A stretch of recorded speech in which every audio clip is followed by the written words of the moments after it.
बेटे की अय्याश दोस्तों ने मेरी और मेरी बेटी दोनों की जिंदगी बदल कर रख दी। मैं एक विधवा औरत हूँ और अपने बच्चों के साथ एक छोटे से टाउन में रहती हूँ। मेरी बेटी प्राची 23 साल की है और मैं 50 की। मेरा बेटा अभय 30 साल का है, लेकिन गलत संगत में पड़ चुका है। दिन रात दारू, सिगरेट और गांजा, बस यही चलता रहता था।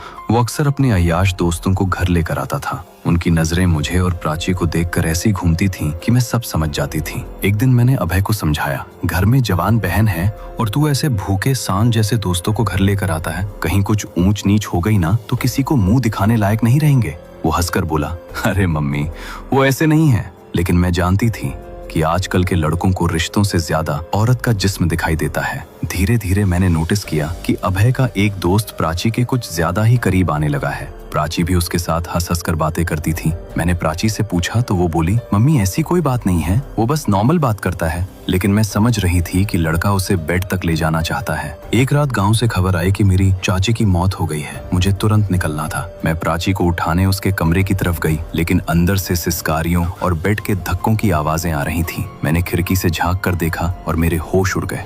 वो लड़का प्राची को कसकर पकड़े हुए था और दोनों पूरी तरह एक दूसरे में खोए हुए थे। उसकी हालत देखकर साफ लग रहा था कि वो पहली बार किसी मर्द के साथ बेड में है। मेरा गुस्सा 7वें आसमान पर पहुंच गया। मैं दरवाजे की तरफ बढ़ी ही थी